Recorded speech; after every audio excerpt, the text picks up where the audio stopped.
Welcome back, guys. I'm Bacchanalian again here with Apathetic Brent in the commentator box. We have the first of the best of three between the Ronin and Pandemic Legion, in which should be a really exciting match. We have two fairly drone-heavy comps coming to the field here, but the Ronin team has warped most of their team into zero with what appear to be blaster boats, so they're going to be going in for what looks like an all-in charge with a max DPS loadout, while Pandemic Legion are at full range with a very drone-heavy comp. Yeah, if the Ronin decided to just completely rush in with reckless abandon here, try to take out the Vexors and the Ishtars right off the bat, they could very easily win this. There's about 5 seconds until match start. The only two ships for the Ronin that are not at zero are the Oniros and the Enyo. And that makes it gives a hard decision for PL. Do we try to kill this Oniros while he's close, or do we ignore him and try to kill this And we support? have the PL team actually burning in toward the Ronin team, so this is going to be quite a brawl, I think. We do have drones out, but here we go. Going right in at zero. Yeah. We have damps applied to the 3 Ishtars, damps on the Oniros with Ronin, which could cause him problems repping at range. Pandemic Legion support is going after the Oniros of the Ronin, whereas just about everything on the PL team is going after the Oniros from the looks of it right now. They're getting right on top of it. They're going to try to probably apply as many nukes He as is they scrammed. can. Tinking on Pandemic Legion is scrammed as well. Yep. But we have just about every E-War effect imaginable on the Ronin Oneros. Web, Scram, Newt, Nos, Target Painter, Tracking Disruption. Go Pandemic Legion Tracking Disruption. I believe Tinkang is AB fit. I'm not sure what Morgul is, but they're both like taking a pretty similar amount of damage right now. This is going to be the tail of the game, though. Who can knock him down first? And it looks like Pandemic Legion is winning that fight. Yeah, that is the case. Very low, half armor, kind of pulling back from Morgul there. It's interesting to see that he's moving quite a bit faster than Tinkang is. We have low armor now on the Ronin Oniros of Morgul, about half armor on Tinkang. This is the damage race. Although, that said, I think Ronin have quite a bit more DPS on the field. I could be mistaken. Here we go. Structure on the Ronin Oniros. Morgul bleeding into structure. He has exploded. No logistics left on the field for Ronin. And now Pandemic Legion just has to blast through everything. However, Tinkang in his Oneros is in very low armor, about to bleed structure, and he'll be off the field very shortly as well. So Ronin are trading one Oneros for one Oneros and about half a Merlin. Their Merlin of Sayrate is into low armor now, bleeding into structure. No damage yet on the rest of the Pandemic Legion team. I'm surprised that they didn't do a better job. The Ronin support didn't do a better job of tackling those Ishtars and Vexors while they were in close, because now they have to burn around and try to get tackle on everything. And there we go. We do have tackle on an Ishtar of Admiral Goberius, and he is taking a lot of shield damage. At the same time, a Vexor for the Ronin is also tackled and taking damage. Yeah, and we do have one of the Enyos Scram. Well, he did break Scram, so Scram Web on Admiral Goberius. We do see Tracking Disruption coming from the Ronin team, so maybe trying to mitigate some blaster damage. The Ishtar of Admiral Goberius now at half armor. A Vexor for Vok 3 is in low armor, about to go to structure. He will explode well before Admiral Goberius. He is off the field, but Admiral Goberius is not in very good shape either. No, he's in low low armor armor. for a Vexor. I mean, that's not a bad trade. Yeah, this is still a match that Ronin very much are in. Here we go, Ishtar bleeding into structure. We have 2 Vexors with no shields. The first for Shivaja into armor, half armor, low armor, but Goberius is off the field. That is less DPS on the field.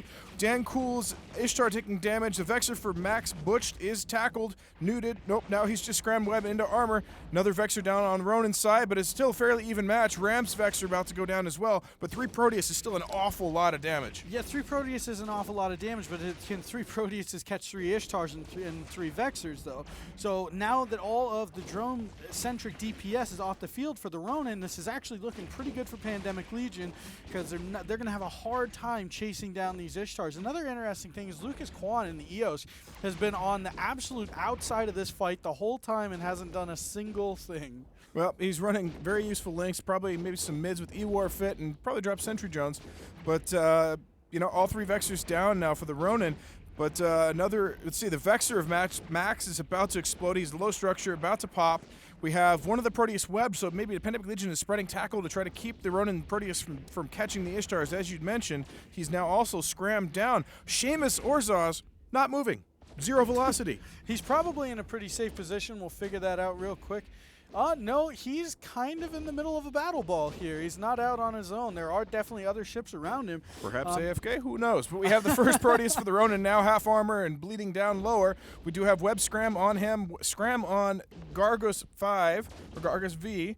And now Paololko, gosh, these names, is about to bleed into structure. Vexer for Hans for Pandemic Legion, Scram Web, low armor, although it does look like Pandemic Legion now have a handy lead in this match. Yes, they do. Especially those Proteuses are melting faster than we would have hoped, but I guess that's what happens when you have inferior links. Well, and there's a choice to be made there. Do they resist tank for their logistics to keep them up better, or do they passive, buffer tank? And in this case, I wonder if they won't resist tank, and once the logistics is off the field, that doesn't work as effectively.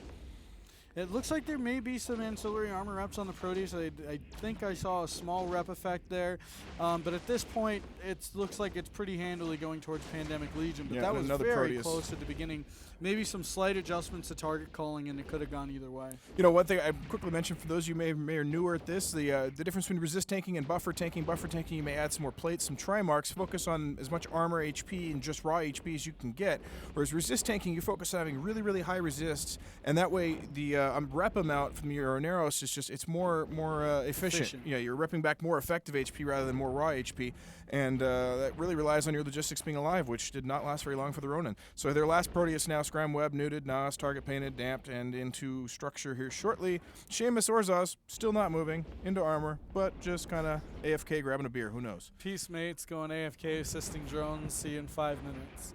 Meanwhile, we do have Kafuk in the Enyo is right on top of him, and now Seamus is actually moving. He's picking up velocity. Hey, he came back. Yeah.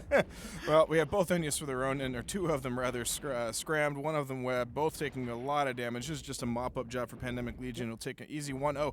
Keep in mind, guys, as far as I recall, the winner of the last match is guaranteed at least second place. This match, I think they still have to go on and fight another match after this to get to the final. So the way it's going to break down is the loser of HYDRA Exodus faces the winner of Pandemic Legion Ronin. And keep in mind that this is a best of 3, so Pandemic Legion is going to be up 1-0 in the best of 3. They need to win one more match, and they are on to the losers bracket final. And they will face either HYDRA or Exodus, whoever loses there. And then whoever wins the losers bracket final goes to the final of the entire tournament. All right, so we see the last Enyo now going down for the Ronin. Pandemic Legion have mopped this one up in what was quite a brawl. I was not expecting Pandemic Legion to dive in like that. Made it very exciting, very interesting, and the match is over. 141 to Pandemic Legion, 1-0 up in the series. It's a great match, and we'll give it on back to the studio for Soundwave.